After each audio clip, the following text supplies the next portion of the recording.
Hello everyone সকলোকে স্বাগতম জনাইছো মই এসএস আমছৰ ইউটিউব চেনেলৰ নতুন এটা ৰেচিপি ভিডিঅ'লৈ আজি মই লৈ আহিছো পকা আমেৰে বনাব পৰা খুব ধুনীয়া এটা জেলি বা জাম বুলি ক'ব পাৰে বলকচোন আমি ভিডিঅ'টো প্ৰথমতে আৰম্ভ কৰো প্ৰথমতে মই আমখিনি গুছাই লৈছো যেহেতু এইটো সিজনত বহুত আম পোৱা যায় আৰু একেলগে আমবোৰ পকি শেষ হৈ যায় হেগতিকে মই ভাবিলো আমখিনি এনে বেয়া হৈ যোৱাতকে এইখিনি জেলি বনাই থৈ দিও এতিয়া লৰাছলি টিফিনতে হওক বা আপোনালোকে ৰুটিৰ লগতে হওক বা ব্ৰেডৰ লগতে হওক খাব পাৰিব খুব ধুনীয়া এটা জেলি চাই থাকিব ভিডিঅ'টো একদম শেষলৈকে আৰু প্ৰথমতে ইয়া কাটিলো আমখিনি মই মিক্সিত দি লৈছো মিক্সি জাৰটো ধুনীয়াকৈ ভৰাই পেলাই এইখিনি মই ধুনীয়াকৈ পেষ্ট কৰি লম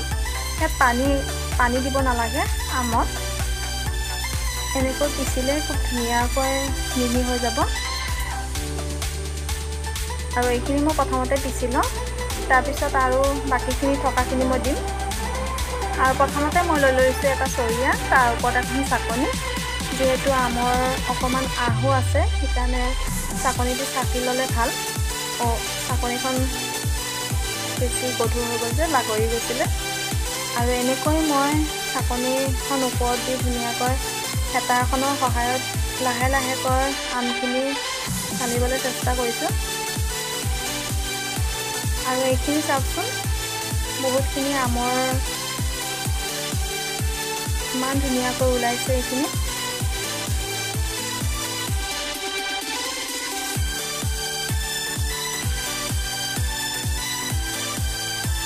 আৰু পানী নিদিয়াকৈ ইমান ধুনীয়াকৈ আমখিনি এনেকৈ মিক্সিত পিছি ল'লো আৰু এইখিনি মই বহাই দিছোঁ এটা কেৰাহীত আৰু এইখিনি এতিয়া লৰাই থাকিব লাগিব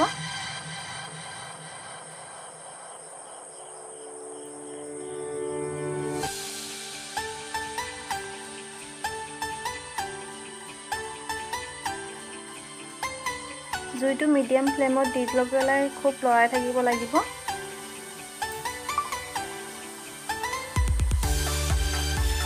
আৰু ইয়াত মই দি দিছোঁ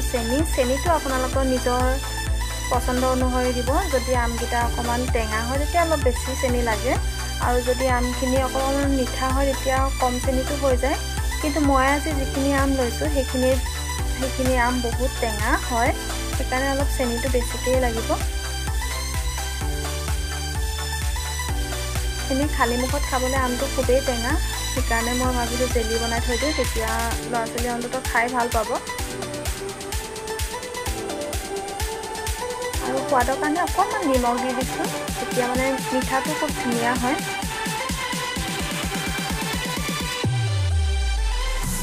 আৰু এইখিনি নিমখ আৰু চেনিখিনি দি পেলাই এনেকৈ লৰাই থাকিব লাগিব আৰু দেখিছে জেলিখিনি খুব ধুনীয়াকৈ উতলিছে আৰু উতলাৰ পিছতে মই দি দিছোঁ ইয়াত অকণমান দুটা নেমুৰ ৰস যিহেতু মোৰ ভিনেগাৰটো এক্সপায়াৰ ডেট গুচি গৈছে সেইকাৰণে মই নেমুৰ ৰসে ব্যৱহাৰ কৰিছোঁ যাতে এইখিনি বেয়া হৈ নাযায় বহুত দিনলৈকে থ'ব পাৰি আৰু চাওকচোন এই জেলিখিনি ধুনীয়াকৈ হৈছে বহুতখিনি কমি গ'ল একদম ওপৰলৈকে হৈছিলে কেৰাহীটোত আধা হৈ গ'ল এতিয়া আৰু অলপ সময় পগাই থাকিলে হৈ যাব এইখিনি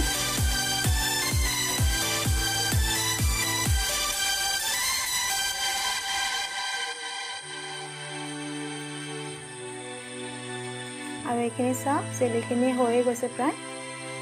আৰু এতিয়া মই গেছটো অফ কৰি থৈ দিম চাওক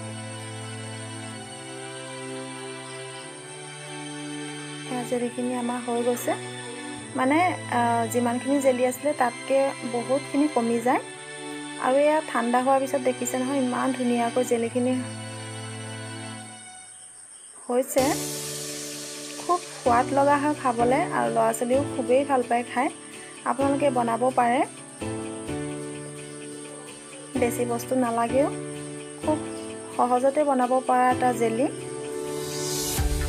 আৰু এইখিনি ভৰাবৰ কাৰণে মই লৈ লৈছোঁ এটা চিচাৰ বয়াম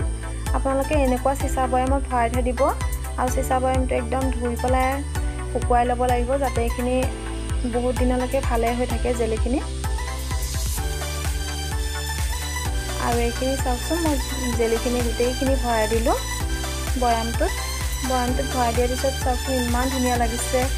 একদম মই ফুড কালাৰ একো ব্যৱহাৰ কৰা নাই কি ধুনীয়া কালাৰ আহিছে আৰু ভিডিঅ'টো যদি ভাল পায় তেতিয়াহ'লে লাইক শ্বেয়াৰ আৰু ছাবস্ক্ৰাইব কৰিবলৈ নাপাহৰিব ধন্যবাদ।